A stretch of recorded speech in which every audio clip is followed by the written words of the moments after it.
Hello all on a Thursday night.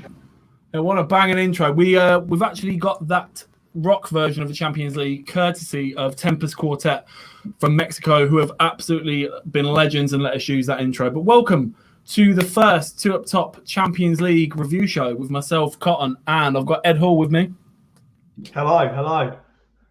It's nice. It's nice to be able to talk about Tuesday night and Wednesday night football again without feeling upset about it. Yeah, I mean, yeah, right. So we will get to that. We will. Yeah, I say without getting upset about it. I shouldn't have said that. Without further ado, we are going to jump straight into the action with Group A and Tuesday's games, I believe. So straight away, we had Atletico Madrid only getting a draw away at Lokomotiv Moscow. That is drop points. It is drop points. It looked like a really promising start for Atletico. Great header from Jose Jimenez, who doesn't get on the score sheet that often. The equaliser came from a penalty, from a handball from Hector Herrera. It's harsh, man. It's harsh. Like, it's come off his head before it's touched his hands, but his hands are out in an, I wouldn't say a natural position, but his hands are out and have touched his hand off the header. I think it's a bit harsh. I understand they have to give it for the rules. That wasn't even the best part of the VAR thing. Ed, do you want to tell them what the best part of the VAR for that penalty was? The best thing about the VAR was Luis Suarez creeping over to the monitor so he can get in the referee's ear to, I don't know what. I don't know what any of these players hope to achieve. But instantly, the referee books him, yellow card. You're on your last chance, said. Luis Suarez, in typical fashion, can't believe what's happened. He's tried to get a peek and see whether it was a penalty or not. And you could see the other players were literally standing on the byline, like school kids shouting at him, like, he's there, he's behind you. Pure pantomime from Suarez as usual. Penalty was dispatched with pretty much no effort from Black. He's not going to get near it.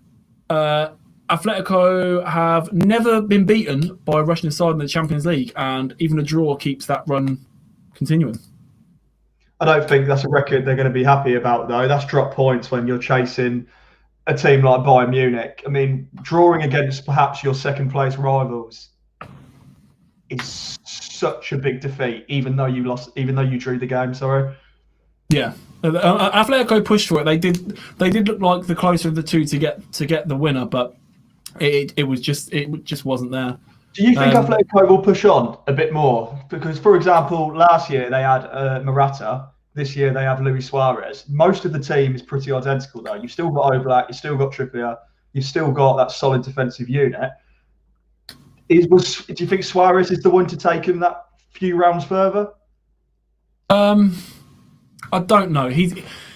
He's more of a clinical finisher. Like, as much as they've had Costa, and Costa's good, and Morata was good, if Suarez, the ball drops to him in the box, it's a goal.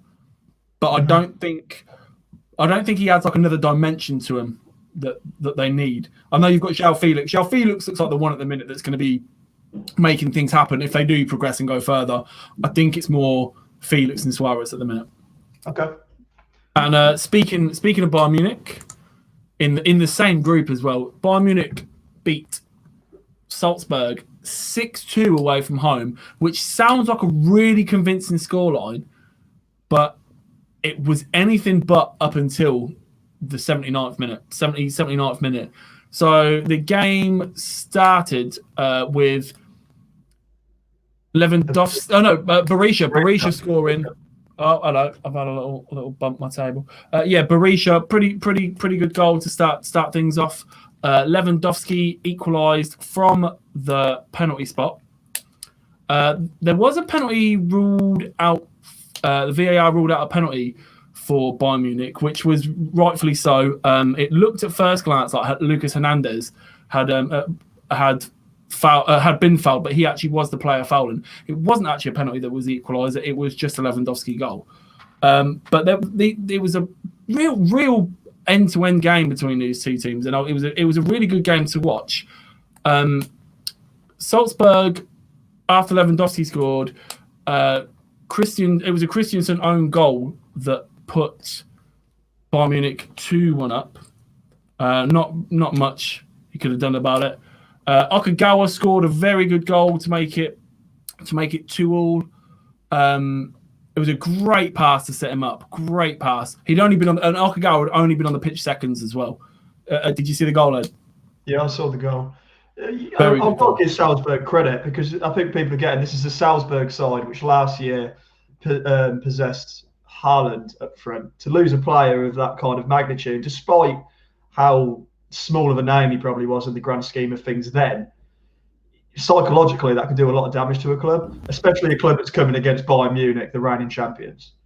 So to be 2-2 at 80 minutes in, when you're touted to get smacked, and in the end you technically did get smacked, but at the 80th minute or the 79th minute, it all went to pot. Yeah, Salzburg had chances. They had chances, but yeah, then 79th minute, just a nice in-swinging corner. Boateng head on it, 3-2, easy as you like. As a defender, you probably won't score an easier header than that. Then it kicked into life. Sane just inside the edge of the box, cuts inside, left foot, top corner. I thought it took a deflection, but apparently looking at the second angle, it didn't. But I don't know. But it went top corner. It was very, very, very good finish from Sane. So that was 4-2. Game's pretty much won. But Bayern, as they do with the quality of players that they do, just stepped up that gear again. And Lewandowski scored again. And then to wrap things off, Lucas Hernandez scored a pretty fortuitous goal, but a goal nonetheless, to make it 6-2 to Bayern Munich.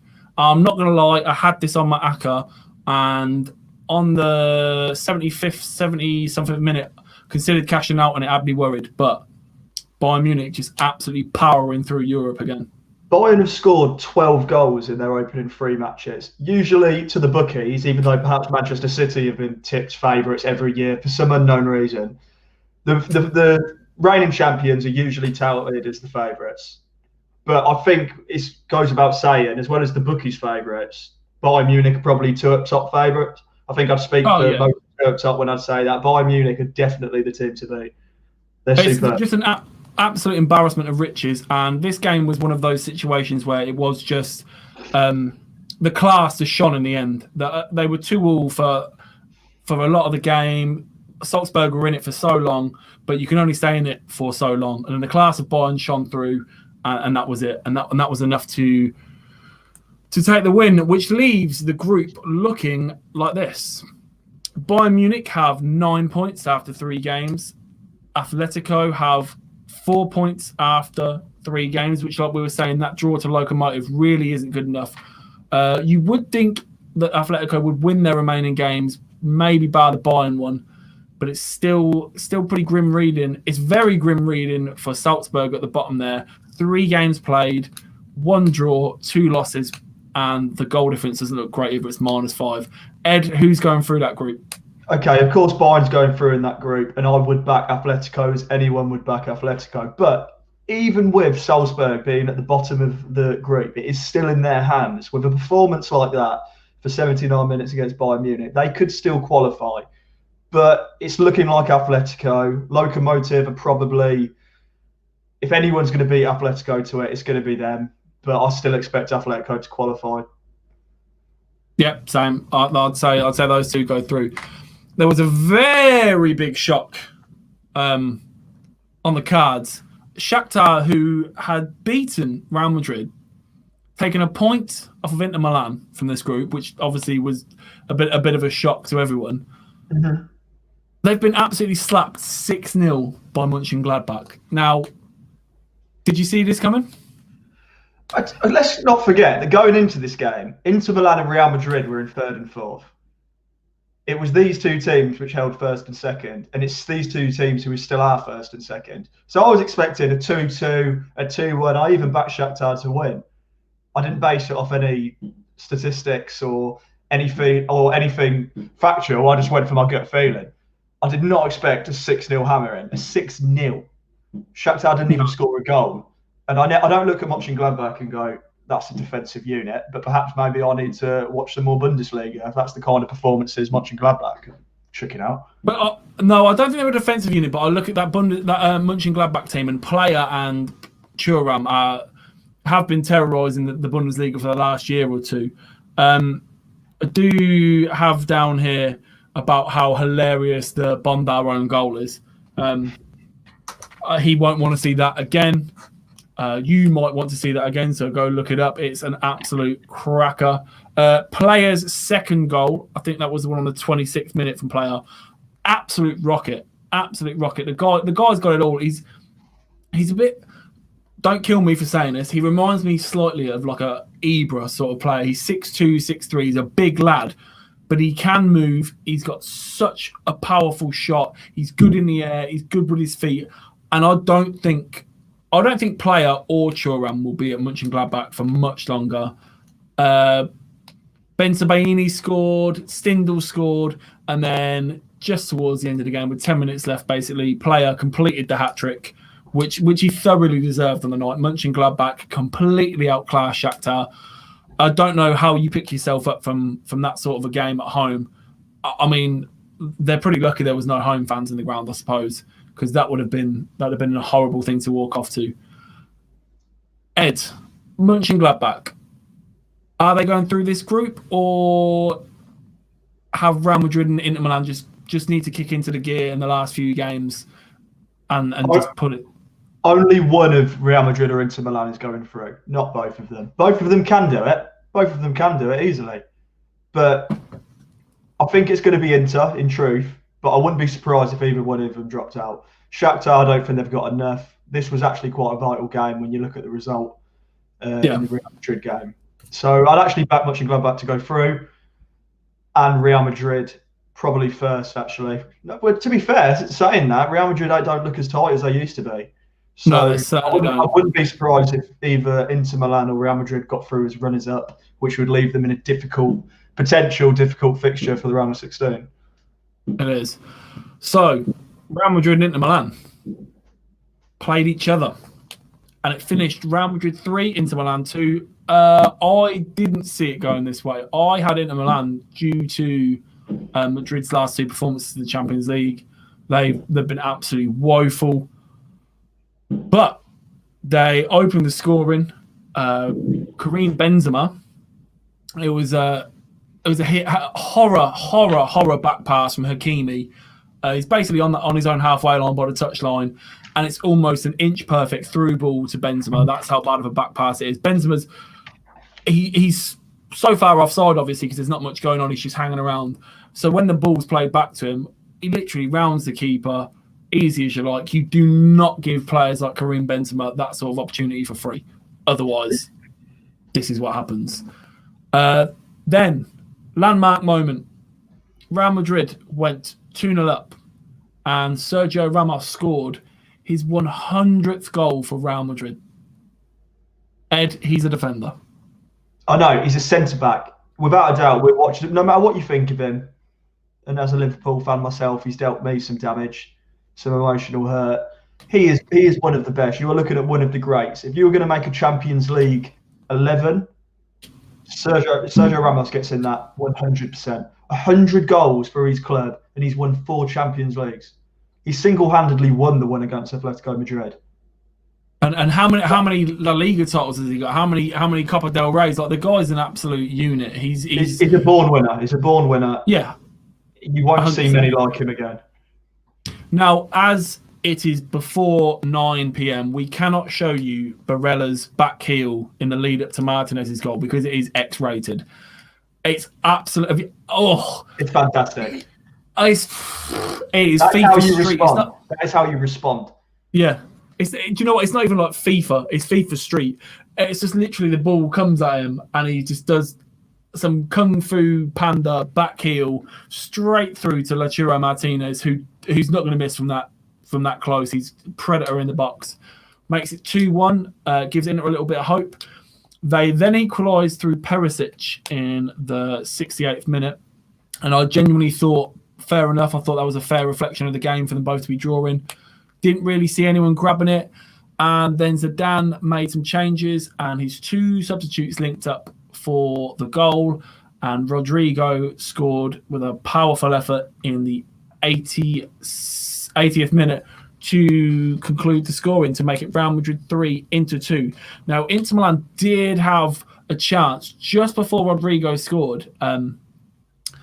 It was Lautaro Martinez hit the crossbar with a great curling effort, but there was a player over that he could have squared it to. It might not have worked, but and then Real Madrid went up the other end and scored. So let's look at the table for One second before we move on. This was clearly the standout fixture.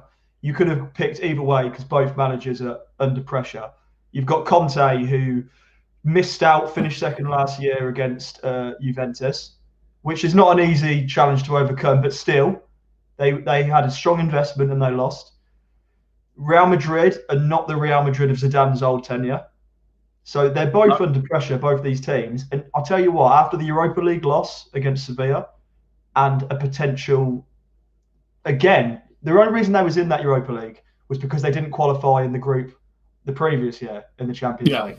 So if they do have 2 successive years of that, on top of the second place finish in the Europa League loss, Conte surely has to lose his job.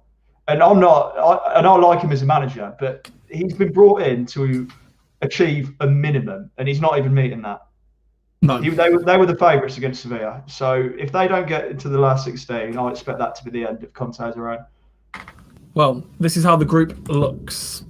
With Inter Milan, as you were saying, it's a very tight group, don't get me wrong, but Inter Milan, dead bottom, played 3, lost 1, drawn 2 on 2 points.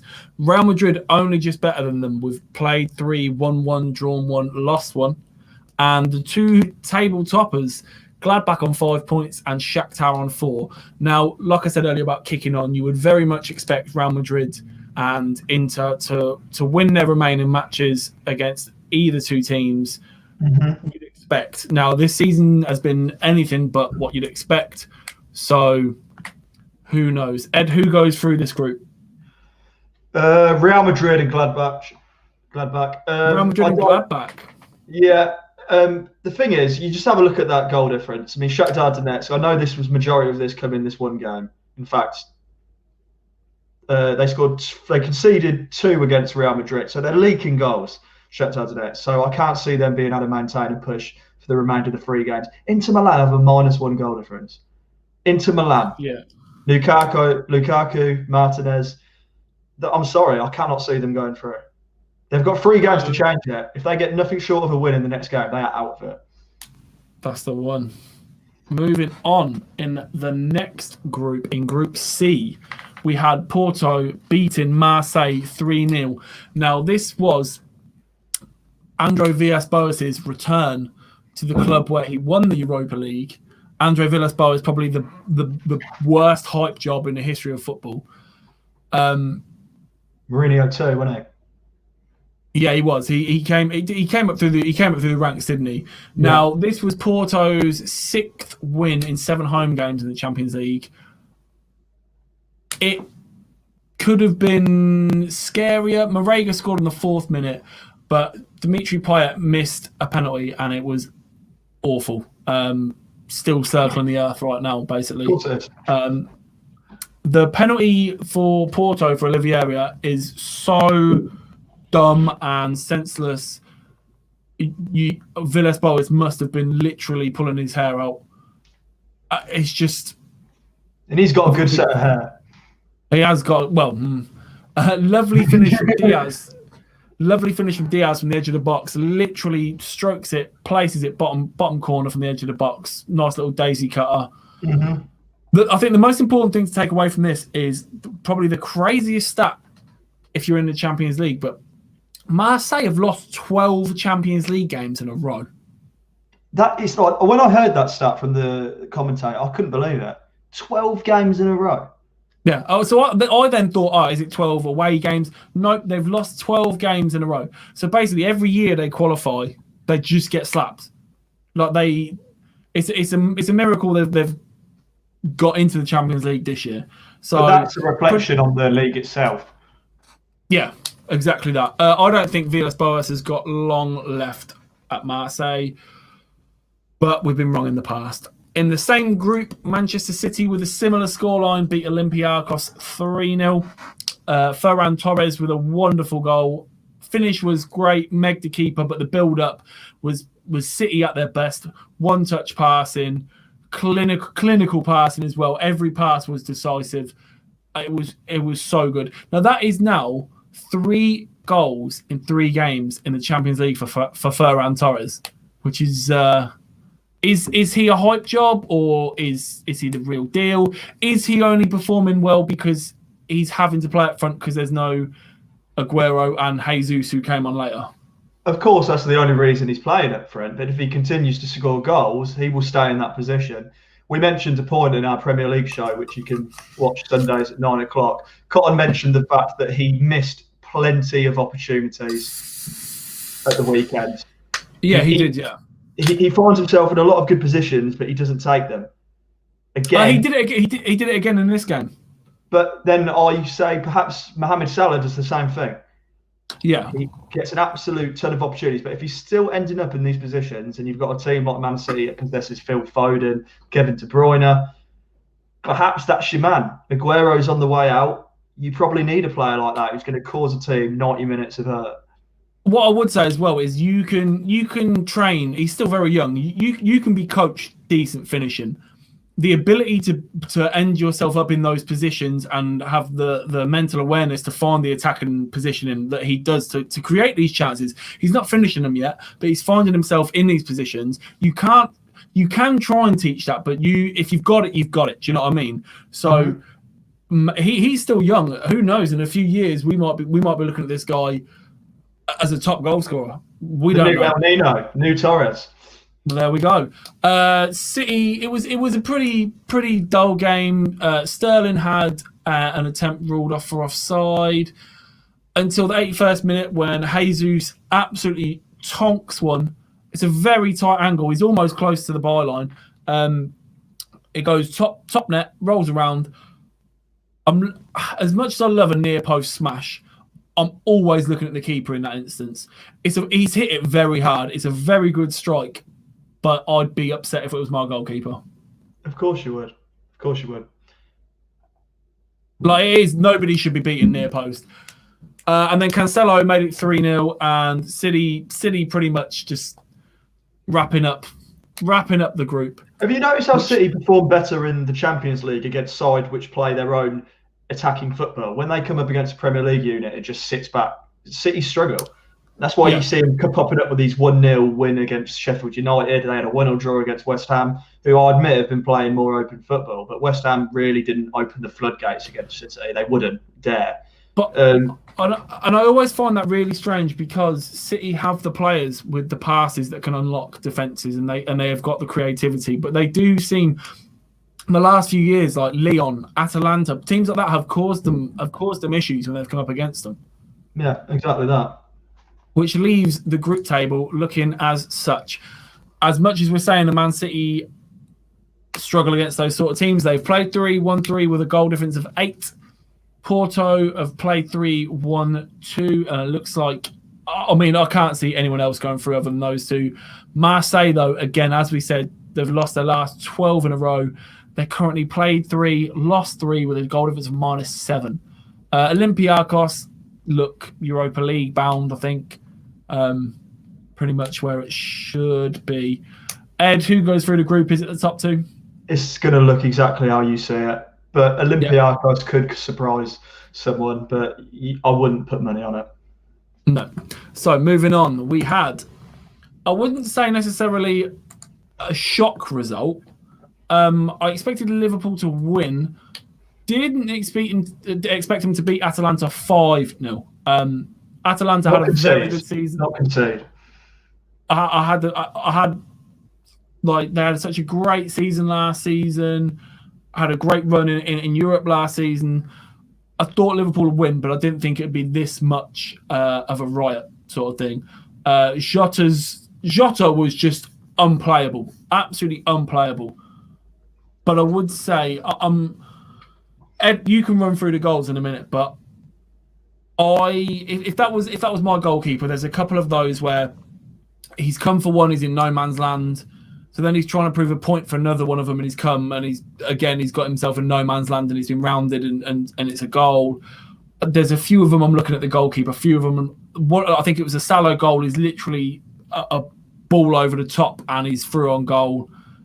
I'm looking at that defence, and I'm looking at that goalkeeper, and thinking it's not been a great day at the office. But take it away, Ed. Talk me through these goals.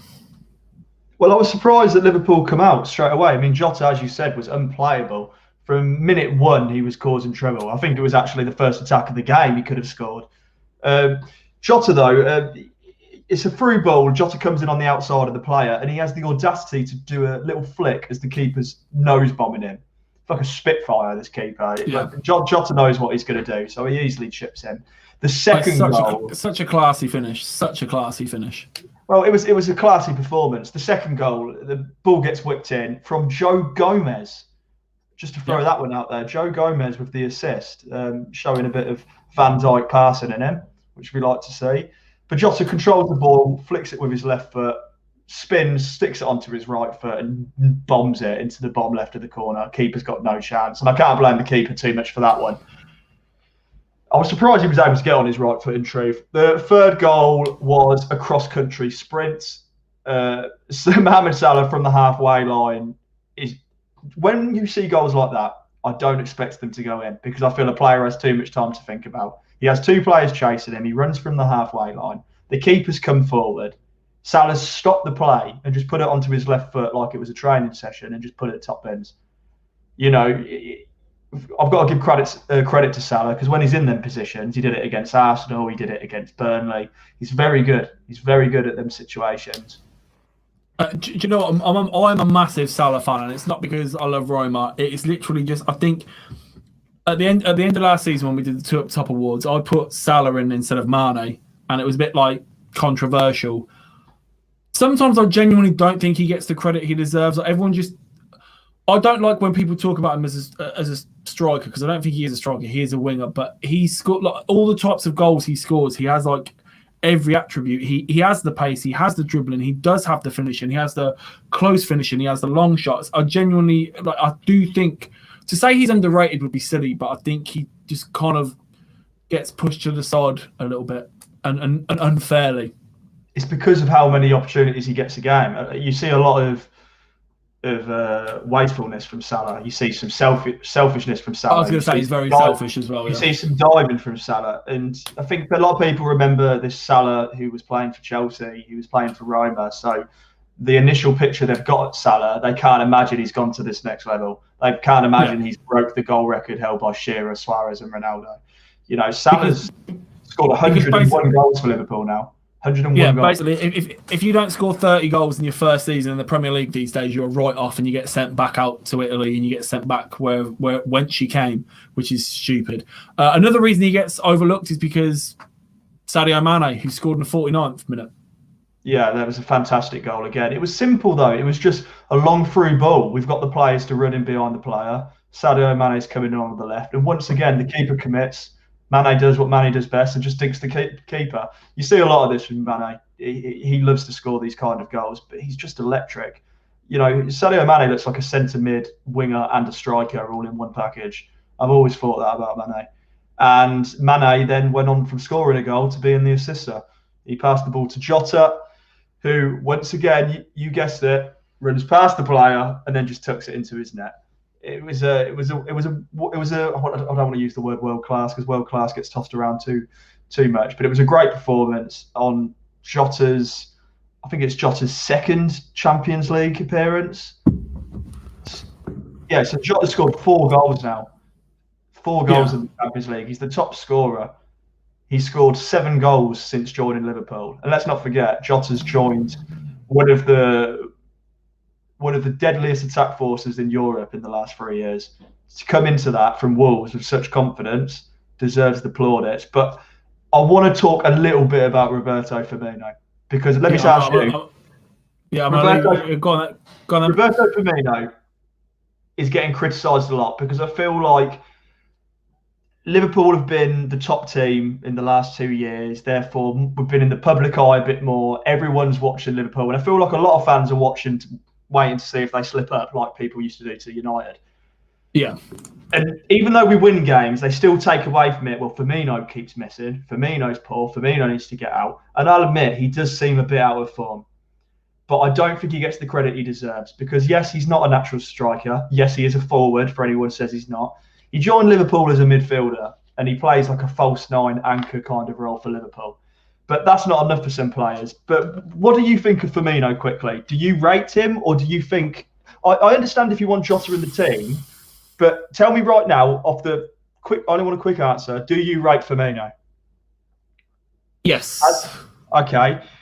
What do you think of Marcus Rashford? Yeah, I like Rashford. I think Rashford's better out wide than he is up front, I think.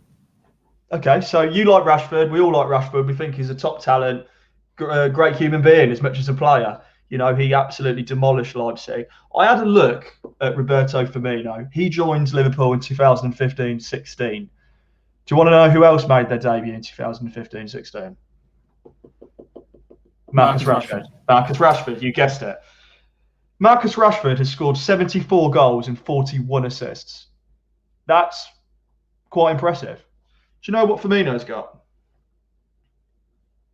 77 goals and 57 assists.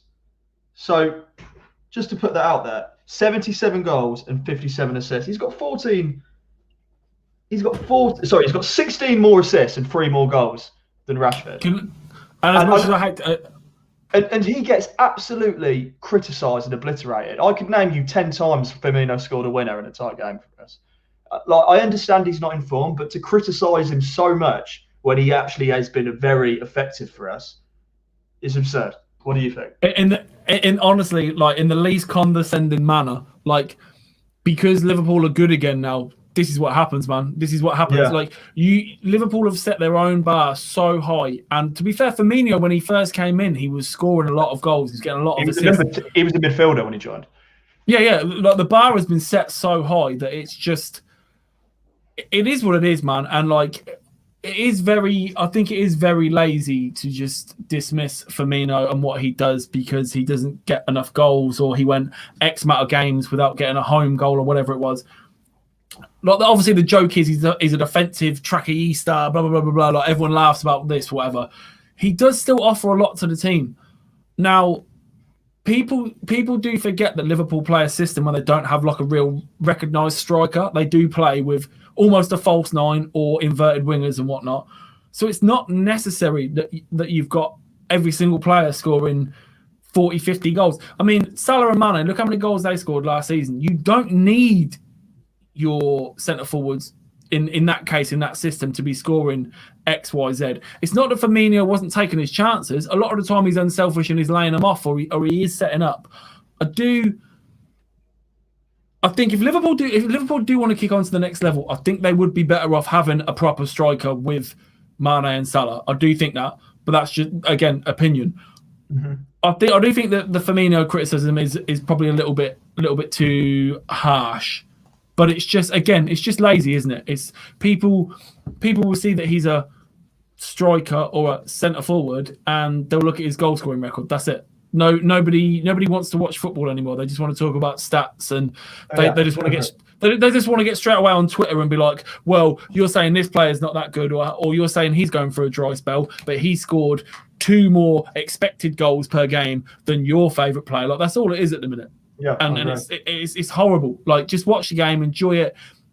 If you genuinely watch Liverpool games and you watch the whole game, the whole 90 minutes, and you watch the football properly, if you can't appreciate what Firmino's doing, then the game's not for you.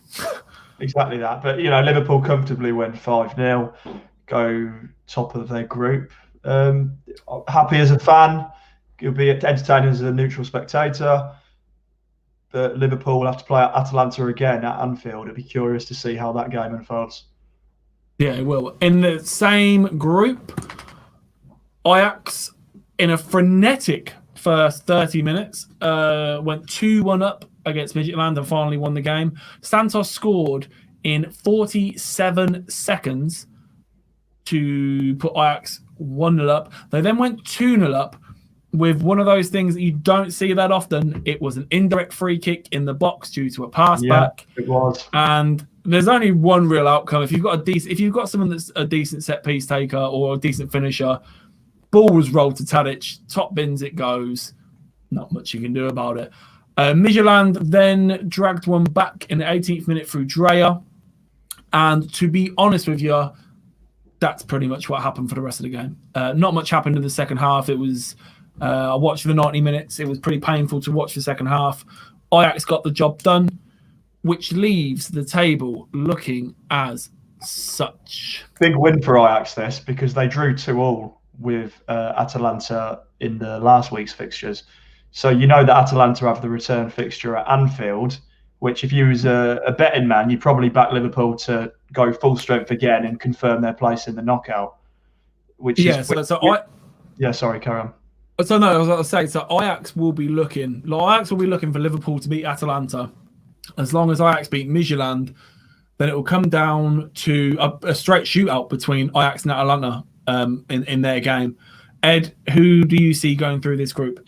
It's going to be as you see. If you asked me at the start, I would have said Liverpool and Atalanta, because I didn't think it was the Ajax team of old. But based on how the results have gone, I think Liverpool will play to win in the next Champions League game, because that will guarantee knockout football. And then because of the fixture congestion, I expect Liverpool to play weaker sides, which benefits Ajax, because Ajax then have to play Liverpool again.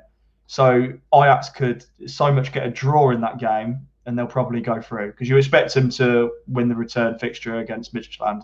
So, okay, I'm going to go against. I'm going to go against you, and I'm saying Liverpool top the group, and Atalanta show the quality to go through. Ajax slipping into the Europa League. We'll see. Now, that was the end of Tuesday's games, finishing with Group D. So the start of Wednesday's games saw Chelsea beat Stade Rennais 3-0. I've been told by Gav that since I've spent it Stade Rennais rather than Rennes, I've got to keep that up. So that's what we will do. So there was quite a lot of referee involvement in this game. First of all, Chelsea took the lead after 10 minutes from a pen. It's a Stonewall pen. I don't think you will see a penalty more Stonewall than that. Dalbert then got a red card on the 40th minute. I think it's a really, really harsh red card, man. He's got a yellow. The yellow is for the handball for the second penalty. It's a second yellow card that leads to the red. It's not like it's a straight red. No, but it's so harsh, man. Like, it's not intentional. But you've got to accept what the rules currently are. We've had this conversation in the early weeks of the opening season where we go, oh, that's not a penalty in my eyes. But they've stated, no, this is a penalty, so you have to accept that. So when I saw it happen, I thought, okay, he's going to give this. What shocked me was the yellow card. Yeah. It was completely unintentional. The law doesn't state he has to give a yellow card. A penalty, yes. You can give a penalty. You don't have to send the player off, because that completely kills the game. Yeah, he did. It killed the game. Like you said, it's not an intentional handball. I honestly don't understand what the referee's thinking was with the yellow card. I don't know whether that's a case of they aren't too sure themselves currently about the rules of handballs and this, that, and the other. It's definitely not a second yellow card to send a guy off for that. No way. Penalties dispatched by Werner again. Obviously, guy's an absolute predator. Left side again. Chelsea then went 3-0 up with a well-worked goal for Tammy Abraham. Reece James, who had an absolutely quality game, doesn't look like his first season in Europe is going to overraw him. He looks great. I do think it's his first season in Europe. I might be wrong. Great cross for Abraham. Low cross. Decent first-time finish. Chelsea run out 3-0 winners. Pretty much easy as that. Not much else went on. They're playing better football, aren't they? Because they stumbled out the gates after a lot of expectation, but it looks like the new faces are starting to learn each other's games. They've got a brand new goalkeeper who's kept 5 clean sheets, who's put Kepa's Chelsea career in a coffin. And then you imagine Chelsea will continue to progress this year.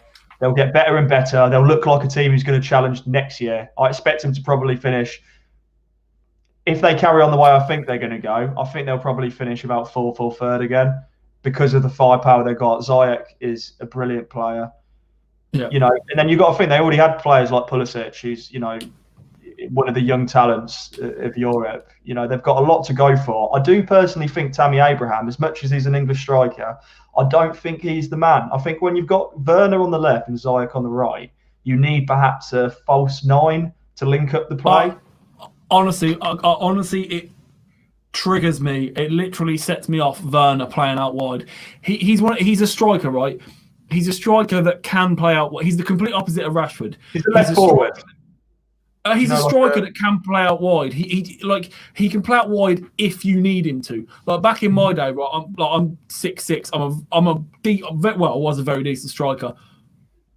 I could play out on the left if you wanted. I could play out on the left if you wanted me to. I could, but you shouldn't put me out there.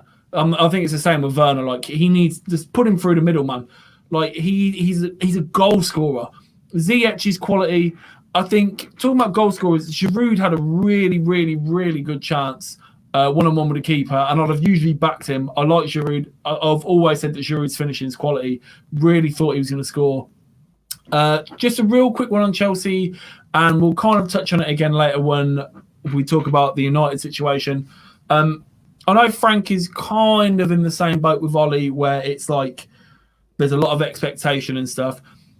And to be fair, the one thing I will say with Chelsea is this is what happens when you back your manager with players that they want and need. And that's not my United hat on or anything. That is literally what it is.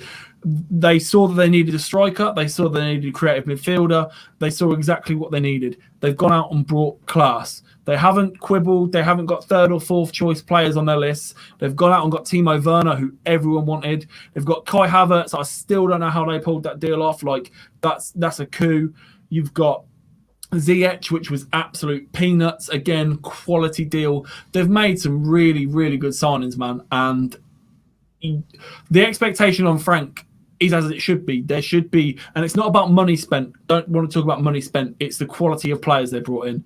The quality of players they had and the quality of players they brought in, there should be an expectation on Chelsea. Because you've added that Werner, Ziyech, Havertz. You've added that on top of a team that's already got Kante. Like players like that. They're still a very, very good side. So the expectation should be there. Okay. In the same group, Sevilla beat Krasnodar 3-2. Pretty eventful game, considering it was Sevilla at home against Krasnodar. I would have expected this to have been an absolute tomping, but it wasn't, because Suleimanov, there we are, scored after 17 minutes to make it Krasnodar 1, Sevilla 0. Berg was taken down with a very late challenge spotted by the VAR to step up and score the penalty. And I swear that Berg is like 37. Like he must be 1,000 years old. Also, I've got to mention, just forgot that the first goal for Krasnodar was a very, very, very nice free kick. Real nice free kick. But they had a two-goal lead. They had a two-goal lead until Rakitic scored in his 75th Champions League game to make it 2-1. Now, then, this is where I thought the game would change, but it didn't really seem to change. Jesus Navas was last man, and it's cynical, red card, off you go, son. It's straight red, but then, here we go. El Nisuri comes off the bench, I think it was off the bench, and scored to make it 2-2. He then moments later, he then scored to make it was moments later. Yeah, he then scored to make it 3-2 to Sevilla, which is a bit of a get out of jail free card considering they were down to 10 men. Yes, I know it's only Krasnodar, but they were lucky to still be in it. Now, this is Sevilla kind of have like a mirror with United at the minute, because Sevilla are doing quite well in Europe, but they're 16th in La Liga. They're not having a very good time in the league. They're a team that's set up for cup competitions, for standalone games. Across a domestic season, the moment they fall away from the pack, and in this case, it's pretty early on, they never seem to recover, I find, with Sevilla. They are just suited for that knockout football. I mean, let's forget that these are the Europa League champions, the serial Europa League champions, only winning 3-2 against a team which is their Champions League debut.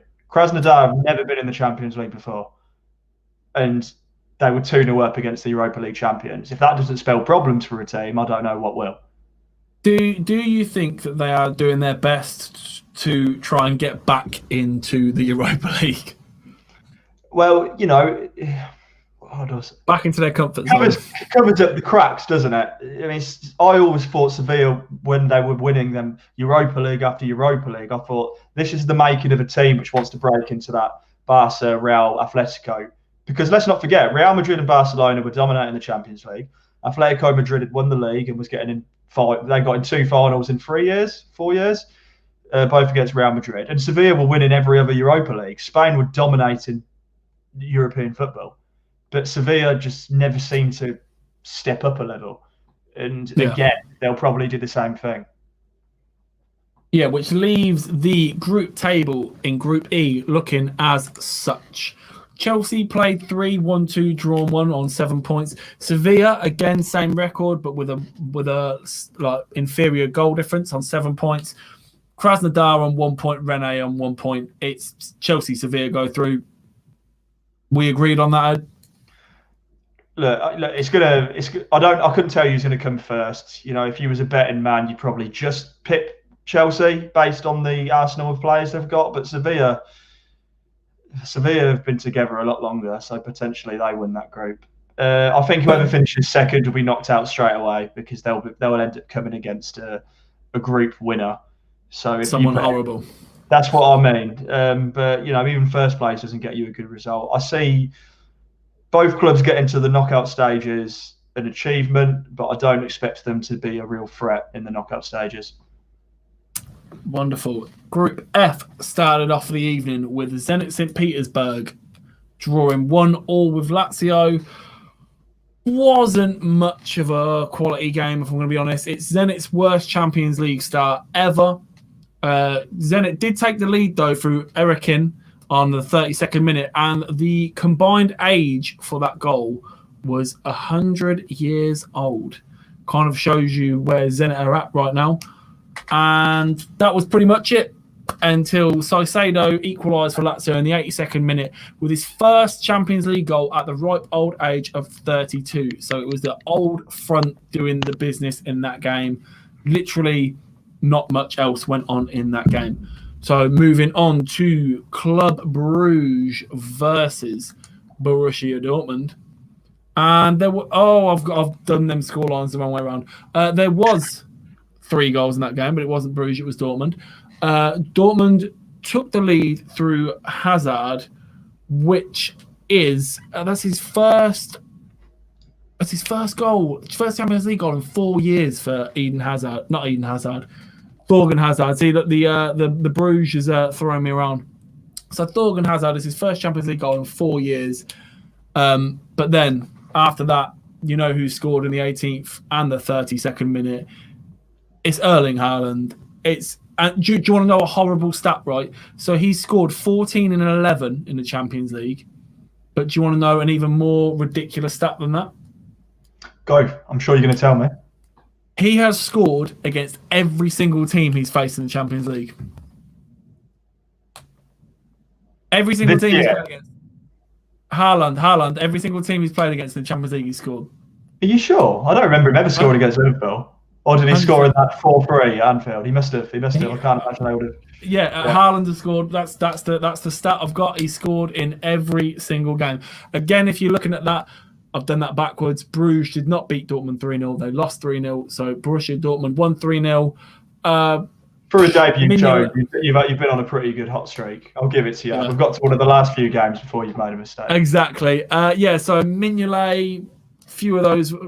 There's not much you can do. He's a great shot stopper. Mignolet's a great shot stopper. He just cannot command a box to save his life. Yeah, he was very, very, very flappy, very indecisive with some of them. Honestly, not much to talk about. Haaland, one of the goals, He had, I think it was a header, and then it dropped to him again, and he tapped in the rebound, and then the other goal was pretty a tapping. It was pretty much that. He does seem destined for greatness, doesn't he? This Haaland. 100%. Yeah. The guy, but this is not news. The guy had a great season like last year. He was known about the year before as well. It'll only be a matter of time. Like that release clause in his Dortmund contract is scandalously low. He looks like the real deal as well. It's not a case of he's scoring goals in inferior leagues. He's coming to the Champions League, even when he was at Salzburg, just bosh, goal. Dortmund, goal. The minute he went to the Bundesliga, I think it was first game, goal. Did he score a hat-trick in his first game or his first few games? Like the guy is, yeah. Was it in his first game, was it? First game, yeah. He's Mr. Consistency. He doesn't crack under any pressure. You know, I think narrative suggests that we're going to see a lot of Mbappe and Haaland coming against each other throughout their career. Perhaps fill the void, if they both live up to expectation, left by Messi and Ronaldo. But we did say in one of our previous videos, we did say that, I think it was the award show, we said that the next Ballon d'Or for basically the next few years, it's Mbappe and Haaland. Like, I think Neymar, yet again, which is going to upset him, he's going to be overshadowed by someone else, let alone his teammate at PSG. But he's always the fourth best. He's always the third or fourth best. But he's always the bridesmaid. Neymar is always the bridesmaid. He left Barca because he wanted to be in the spotlight, got to PSG, and Mbappe turns up. What? Like, that's it. Like, you're done. You're not only is the team French, and he's like World Cup winner. World Cup winner. Not even just that. He's the prodigy. He's the country's prodigy. You're playing for the capital. He is the French prodigy. Mbappe could have half the talent of Neymar, and it would still be a case of Mbappe over Neymar. Which leaves, speaking of Borussia Dortmund, it leaves Group F looking as such. Dortmund with 3 games, 2 wins and a loss on 6. This is a very tight group. Lazio played 3, won 1, drawn 2 on 5.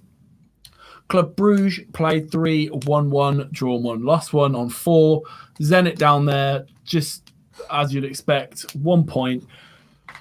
Ed, who goes through this group? Dortmund, Lazio. Lazio, they fell off towards the back end of the last year in Serie A, probably due to COVID-19, like a lot of teams, but they still possess that good side. Dortmund are by far the best side in that group, especially. You said, I do think Zenit in the game against Lazio. I think they've got loads of COVID restrictions on their players and who they can select and who they can't. So that's really affecting them as well. But yeah, I'd say Dortmund, Lazio, but one freak result for Lazio, if they lose another game and Bruges win, there could be different connotations. Lazio plays Zenit at home. I know that might not mean much, but I'm fairly sure there is some of a fan base in Italy. Have they got some fans? Yeah, some of the places in Europe are still allowing fans. So if that's the case, you know, Lazio will be favourites to win. If Lazio go on to 8 points in the group and Club Brugge lose again to Dortmund, you know, that's a 4-point lead with only 2 games remaining. So Lazio have to be favourites. Yeah. Anyway, moving on from that group, we have Group G, where the first game of the evening was Barcelona versus Dynamo Kiev. I thought this would be a lot easier work. Yeah, well, Barca could have won 6-7-0. Honestly, it was Lionel Messi's 150th Champions League game, and he scored a penalty. 117 goals as well. Just to throw that one in. Yeah. He scored a penalty after 5 minutes. You probably won't see more Stonewall penalty across Europe than this. It's ludicrous. Yeah. Messi, it's only one outcome. It's a Stonewall pen. Now, before they went 2-0 up, Antoine Griezmann, who has not had a great time at Barcelona, the ball's come to him back post. It's an open goal. The keeper is he's nowhere to be seen in the picture. It's literally an open goal, and he's tucked it the wrong side of the post. He is not having a great time, and when your confidence isn't high, it doesn't work. I think we all knew this no matter who he was linked with, Griezmann was, I think, big fish at Atletico, and I think the Barca move was just one move too big for him. What do you think, Ed? The thing is with Griezmann, when the new manager came in, I believe he was there when the last manager was in. Yeah, there was a manager after Valverde. Sorry, it's the Barcelona dish out managers. If I forget a name or two, you'll have to forgive me. But he always has spells where you think, oh, okay, is Griezmann going to kick on and be the Griezmann of old? And then he just kind of falls back into Messi's shadow. Now, Messi, obviously, we had a lot of talk in the summer. Was he finally done? Because Messi, in the last 3 or 4 years, has carried that Barcelona team, and they've not supported him back. You know, he dragged them to 2 semi-finals, and the rest of the team couldn't put a shift in. Koeman's come in, took out one of his best mates, one of the most clinical strikers in the past 5 years in Luis Suarez. Whether he deserved to go because he was falling out of form is up for debate. I'd probably say he was. But Messi just doesn't look there anymore. He's physically there on the pitch, but he does not look like he wants to be in that team. He walks. I know he does that a lot, but he genuinely just doesn't care. Yeah, even him being on the pitch physically isn't that imposing. Yeah, so Griezmann missed that absolute sitter. Got to have a massive shout out. I can't pronounce your man's name. I'm gonna give it a shot. Right? I'm gonna give it a shot. I'm gonna give it a shot because he's worth it. Ruslan Nusharet in the Kiev net was an absolute freak. Third choice goalkeeper due to injuries and COVID. 18 years old, and some of the saves he was making were unbelievable. The save from Messi's free kick, it's going top bins. He sees it late. He gets so far across his goal. Like he moves a mile before he even dives to tip it around the corner. Absolute wonderful save. On SofaScore, they've literally given him a 9.7. 12 saves, 8 from inside the box, and they've only lost 2-1. Absolute great performance. PK scored a really nice header as well. He loves to linger. He loves to linger in the box after a set piece or a corner because obviously PK used to be a striker. If you didn't know, the more you know. And he does linger a bit. Great cross in. PK dispatches it 2-1. Kiev do get a goal back. It's a tap in at the far post. Ter Stegen, even though he didn't have too much to do, he pulled off a few half decent saves. But it's Barcelona. They could have won 5, 6, 7 if it wasn't for this 18-year-old goalkeeper. I mean, we'll talk about it when we bring it to the table. It'll be much more fitting once we get that up. Yeah, which I will do now because that was Juventus. Oh yeah, we have still got Juventus. Right now, this is where it hurts. Juventus versus. You can do it. Ed, your go. Ferenc. It's obviously Ferenc Kavosi. Obviously. Oh, there we go. I've got a little bit of a lisp. So me saying Ferenc Kavosi, right? So Team Ferenc lost 4-1 to Juventus, where Cristiano Ronaldo did not even score a single goal, but he did assist one. It was more of Alvaro Morata / defensive crisis kind of football game. Cotton, do you want to take us through the goals? Yeah, it's the first time Juventus have scored 4 goals in the Champions League since September 2016. Wow. Morata scored his first goal on the 7th minute, which it was Morata's 100th Juve appearance, which is crazy considering the guy has had more clubs than a seal in the North Pole. Easy finish. The defense literally went to sleep. It was a nice ball across the box, and whoever the defender is marking Morata literally just takes a step in front of him, behind him, and just sticks a foot out. Goal. That's what you want from your striker. The third goal is actually, it's not even a third goal. There's a few of these goals. It's 2 of these goals, honestly. 2 of these goals. Oh, no, the Morata did score a good goal to make it 2-0, but the Dybala and this Diwali own goal on the 72 and whatever minute that was, literally carbon copies. Now, it's your first season in the Champions League. and it's so Sunday League. You know when it's like, right, it's 0-0. Keep it tight, lads. Keep it tight. One of the passes is pretty much halfway line, and it's the most perfect through ball you've ever seen, and the keeper messes it up, and it's a goal. The second one, right, so you've already conceded one in the game. Don't do it again. Second one, again, back pass from the halfway line. Keeper takes a touch, and it's literally, the first touch is literally basically come up to his chest. Then the second touch is just the first one, sorry, let me just backtrack. The first one is when he hit it straight at Dybala, didn't he? He's tried to be clever and he's like playing a pass and he's just hammered it at him. Oh no, that is the second one. He takes a horrible touch, hits it at him. Just both goals are so avoidable. They're just terrible back passes, straight through balls. The keeper's had a terrible time. When you're such a small club playing your first season in the Champions League against the Giants, the old lady, the last thing you need is back passes like that. But the own goal one is so special because it's a tragic back pass. The keeper messes it up, and then the ball is like on the line, and the geezer literally smashes it off the underside of the crossbar to go in for an own goal. It was honestly beautiful. Fair play to them though, because they did get their first Champions. Is it their first? It was their first Champions League goal, wasn't it? It was their first, yeah. Their first Champions League goal. If you're going to score a first Champions League goal as a consolation against anyone, you may as well make it against Juventus. It was a good goal, good finish, but that pretty much was it. The Juventus were very wasteful. It was almost like they were playing with their food. Juve, Ronaldo could have scored a few times. Him and Morata, there was a few times where they were both trying to set each other up 1-2s, walking it in the net where one of them probably should have just scored. There was a few instances of that, but when you've got the confidence to know you're going to win that game, you're gonna take it.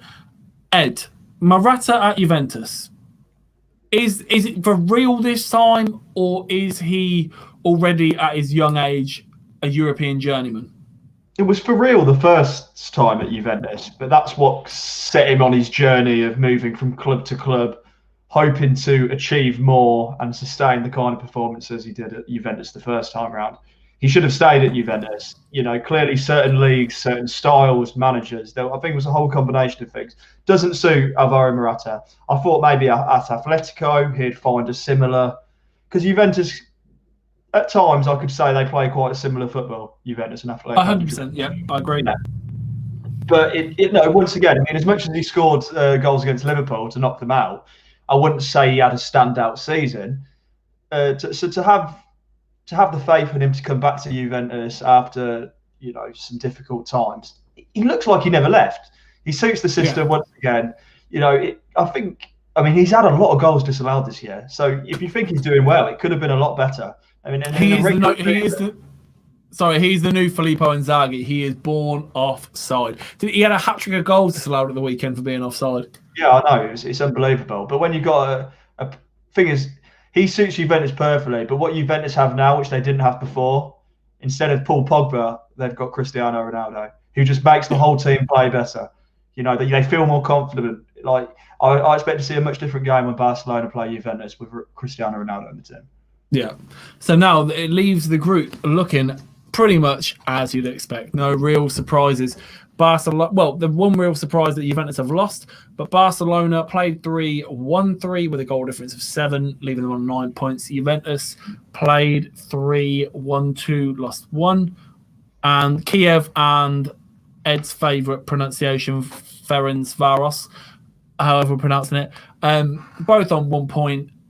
It looks like Kiev will go through to the Europa League if their group comes through, sort of thing. It's very much as you'd expect. Barca Juve next game. Well, when they play each other again. I mean, I think that'll be the decider on who gets top spot. But so much of a draw will get Barcelona through because obviously they're already 3 points behind. But Juventus, I'm happy with their performances. They look like they're trying to find a style of play that suits them. It's the old traditional Juventus style of play. Barcelona, I think this Champions League 9 points is really covering over the cracks because domestically they're poor. They're behind. I think, where are they sitting in the league? I think they're sitting below 10th, certainly below 10th in La Liga. Messi doesn't look like he wants to be there. They look worse than they did in the previous 3 years. And the previous 3 years, they didn't win a Champions League title. I think Barcelona will get through. They might even finish top. The moment Barcelona play a side in the knockout stages, they're getting chucked straight out the Champions League. And this whole Messi leaving Barcelona is going to unfold again. Koeman has walked into a haunted job. There's no way he's going to be given the time or the financial money to sort that out. Juventus, they're more of a threat in the Champions League, I think. Yeah, Barcelona, as you were saying, Barcelona is currently sitting 12th. 12th. There you go. Which looking at other leagues across Europe, there's a few of those weird standings knocking around. Speaking of which, that leads us to the last group. Yeah, and it is Manchester United losing 2-1 to Başakşehir. I'm actually not gonna go on about this one too much. There is quite a lot to say. There is quite a lot to say, but I'll kind of get it out real quick. First goal is an absolute embarrassment. Literally all 11 players up for a corner. Demba Ba, he isn't the fastest of people anymore, but he knows what he's doing. He's literally, you could see it when the camera zooms out, right? Before United even lose possession, Demba Ba was literally stood there, hand in the air, like, I'm here. The minute United lose possession, you can literally hear the Başakşehir bench shouting, like, I'm assuming they're shouting, play the ball. Because the minute the ball comes to the defender, he's literally one pass over the top of everyone. Ba in his own half in the semicircle of the halfway line, he's onside, he's off and away, literally. And the only one person chasing him is Nemanja Matic. Ed, me and you after a session, me after a session, as Ed doesn't drink anymore. Me after a session is outpacing Nemanja Matic. It's honestly comical. Dean Henderson straight away when the goal goes in, it's a good finish, but Dean Henderson straight away at the defenders. Like, to even ask where the shape is, there is no shape. I just don't understand. Honestly, if I think too much about it, it's going to make my head hurt. Even worse was the second goal for Visha, who is a decent player, by the way. Same again. Where is anyone? I don't know why everyone's kind of like come across two players, if anything, because when the ball, Mata, first of all, collects the ball on the halfway line, he takes a touch, he's facing the wrong way, he's going towards his own goal, then gets so easily dispossessed, it's not even funny. Like, the guy he's a lovely guy, but he's like, what is he now, 47, shouldn't be playing football. I can see why we've made changes, so I'll get to that in a minute. But he loses the ball, but then, like, the cross comes in, right? It's like a daisy cut across. There's like 4 United players in a bunch on the right-hand side of the box. So when the ball comes over to Visha, who's on, there's 2 players. There's a player on the penalty spot and there's Visha on the right. There's literally no one marking him.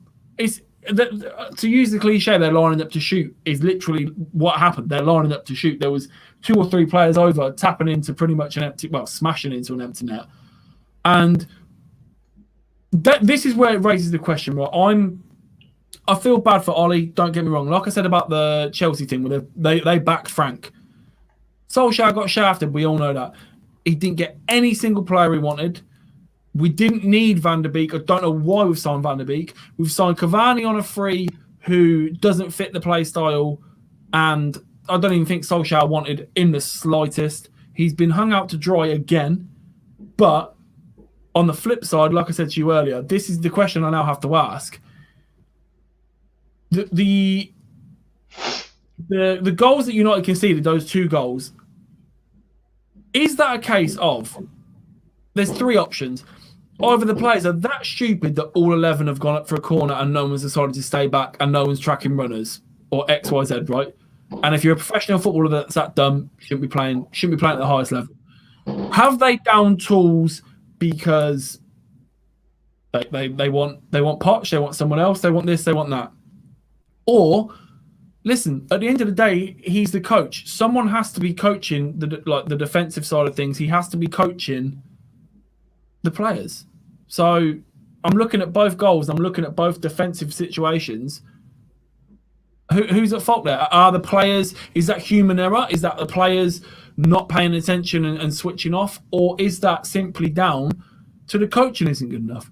Now, I'm not going to be reactionary like everyone else is. Don't forget, this is a guy that literally last week was getting gobbled off by the press because we beat Leipzig 5-0 and beat PSG the week before. Like, it's not a crisis.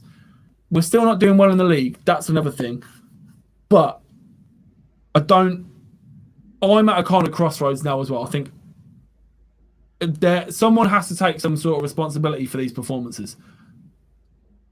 Ed, as an outsider, what do you think? I think we could do a whole podcast on what's wrong with Manchester United at the moment. Exactly. I think we should actually. But if I want to be brief about it, from an outsider, I understand that it's not just the manager. And if you just get rid of the manager and replace him with someone else, let's say for argument's sake, Pochettino, the same thing's going to happen in 2 years because the blueprint's been set since Ferguson left. But we'll go into that another time. Yeah. What I see from an outsider is that you set up like the second best team in every single competition you play in. What I mean by that is you flourish with counter-attacking football. When you play PSG, when you play RB Leipzig, you are like you're not going to dominate the ball as much as you would when you're playing at Istanbul, when you're playing a Premier League bottom side. So that benefits your game more. Now, that style of football suits knockout competitions. That's why you might get to a semi-final of the Europa League. That's why you might win an FA Cup. It's why the likes of Van Gaal, Mourinho did well and won the odd trophy. But that's not. You're not going to do well domestically year in, year out, and you're certainly not going to win the league playing that kind of football. And I know this is a Champions League show, but I'm saying is if you're not set up to perform domestically, how can you see yourself in the Champions League every year? Because that means you're always going to go forward, back. I think perhaps Ollie does need to go, not because he's the sole fault, but because you do need someone who's going to change your style of football. Maybe you don't have the players. Maybe it's going to take a long time. It's a big ask. But I just think counter-attacking football doesn't suit Manchester United.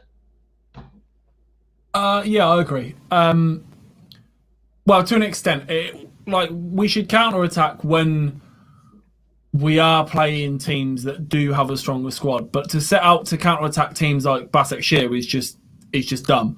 I think the team selection was completely wrong in this game. Team selection was completely wrong against Arsenal. We'll keep it to the Champions League, though. I think the team selection is wrong. I just think I understand what he's trying to do. We've won our first two games that no one expected us to win. So this was the wiggle room game to start some players that wouldn't normally play, stuff like that. I understand. But at the same time, if we'd have won this game, and PSG lose like they did, getting onto that in a minute, if we'd have won this game and PSG would have lost, we'd have practically qualified, mate. Like, what? And it's got to that point.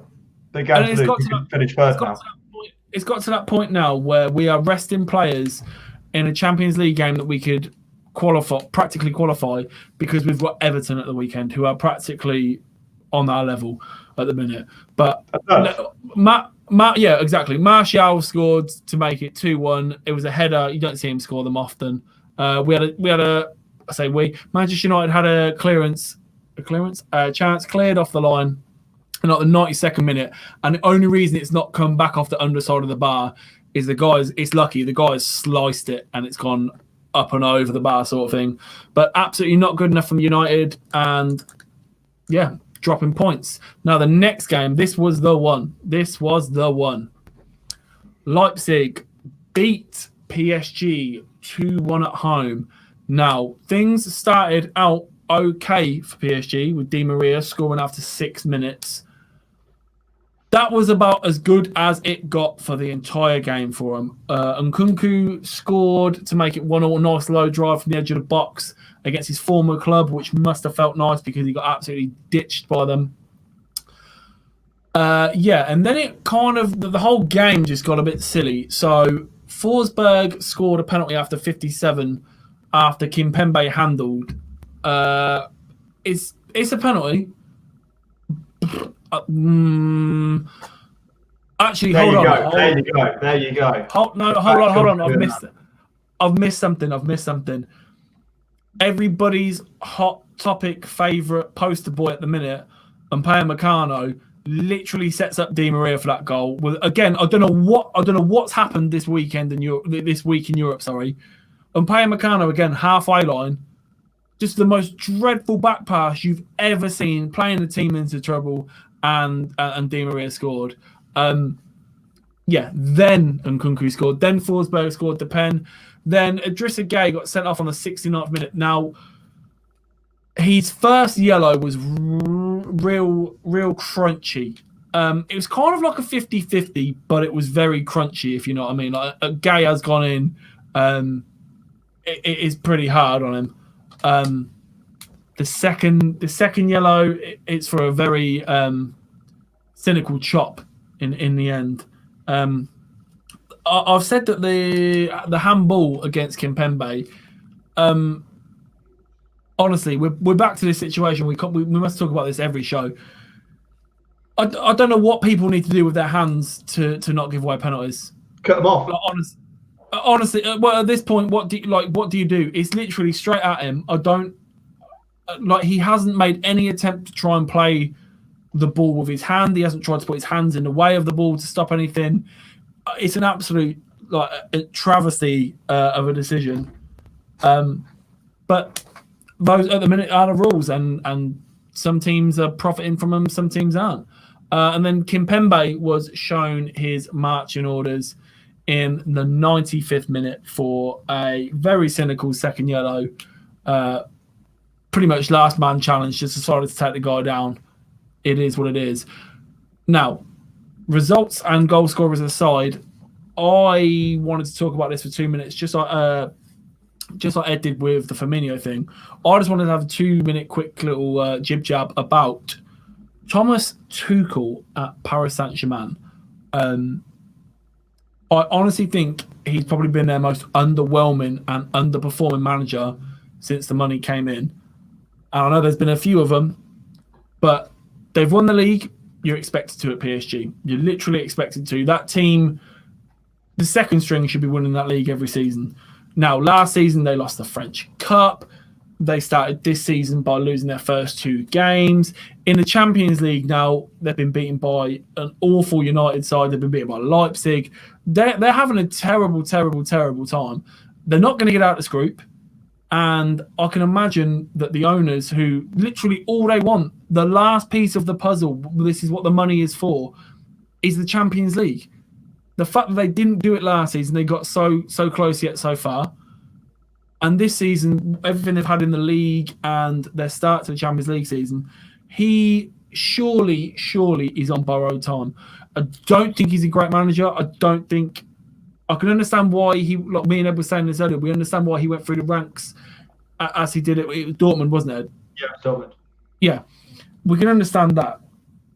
The PSG job was just I think he was like a hipster manager at the time, and they had the opening, and it was a good name to bring in for a project. It just hasn't worked. And I know they've had issues with injury, and at the start of the season, they've had X amount of players out with coronavirus and stuff. But, I mean, like I said, their B team should be beating certain teams. And it's just not clicking. Even games when he's got Di Maria, Mbappe, Neymar out on the pitch, it's still not clicking. And I just think, as John Cena once said, your time is up. And I really think that I had to slip that in there. I really think Tuchel, if PSG don't win in the league this weekend, it's game over, 100%. I agree. And I agree. Yeah. And it sounds like I'm passionate about a team that I don't even support, but it's just crazy that certain managers from other teams or other leagues get this just stick 24/7, and my man's over here like just coasting and getting away with it. And it just seems strange, and I can't imagine that Mbappe will be sticking around for another year in France. Do you? No, he's achieved enough. I mean, he's obviously didn't bring that Champions League home last year. I love Mbappe. He should have performed better in that Champions League last year. But I mean, there's only so much criticism I can give him. He absolutely showed in the World Cup. He won the league at PSG. He's won the league at Monaco. So he's proved he doesn't need the top team to do it. He's a proven winner. But PSG are not going to challenge for European trophies. And you're just going to waste your career away in a Farmers League. You're actually probably going to become a worse footballer playing in Ligue 1 for so long that when you come to Premier League, La Liga, Bundesliga, you're going to struggle week in, week out. Not even just the quality, but the how intense it is, the physicality. It could do your career more damage than good staying in Ligue 1. Yeah. And I was only saying the other day about when we were talking about Mbappe, that when United beat PSG, Mbappe, the only time he had any decent chance had any decent chance of scoring was himself. Like, he got the ball, he beat a defender, he made De Gea make a quality save. That, like, the only time he ever had anything created for him was he was having to create it himself. Because, like I was saying, you had Neymar, Di Maria, and Mbappe, but then the midfield three was Idrissa Gueye, Pereira, and Herrera, who were three holding midfielders, not known for their passing. So you've got no creativity. Like, the guy needs to get out of there ASAP. Like, he's literally trying to be quarterback, wide receiver, and everything all at once. Gav, that's for you. Like, you can't do that, especially at such a young age. Like, just get yourself out of there. Mbappe will bounce. Whether it's Madrid, whether it's Liverpool, who knows? But he needs to get out. Anyway, that result leaves Group H looking like this. Manchester United and Leipzig both on 6 points. Man United with a superior goal difference. PSG on the same points as Başakşehir after 3 games. Now, if you'd have told me that before a ball was kicked in the Champions League, I'd have slapped you. I genuinely think PSG will meet Inter Milan in the Europa League. I can't see anything other than United Leipzig. What about you, Ed? So it's a tricky one because Manchester United psychologically have to deal with a lot more pressure than PSG, be it with the stature of the club, the emphasis on the Premier League. You will beat Istanbul on the return fixture. I've no doubt in my mind about that. At Old Trafford, you'll play a strong team, you'll win. If PSG don't beat Leipzig, I'll be with you. Manchester United, Leipzig. But if PSG beat Leipzig, I think it'll be Leipzig and PSG that go through and not Manchester United.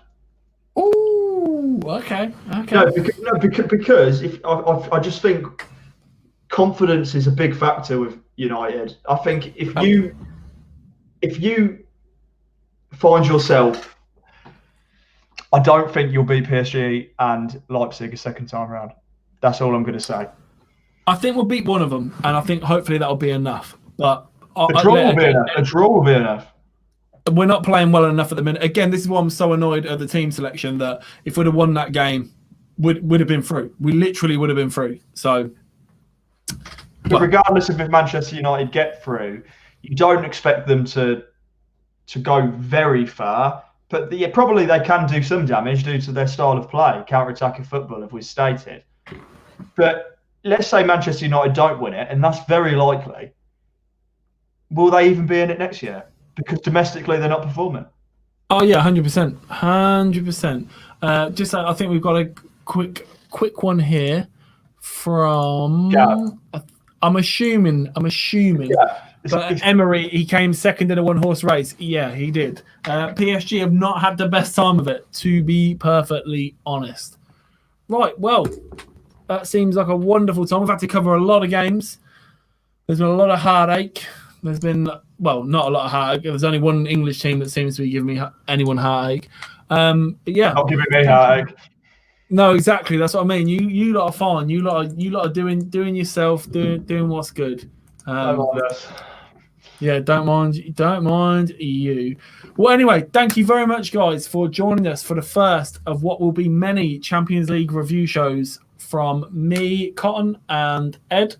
Hello, goodbye. Love you all equally. Hello, goodbye. So yeah, it's 2 up top.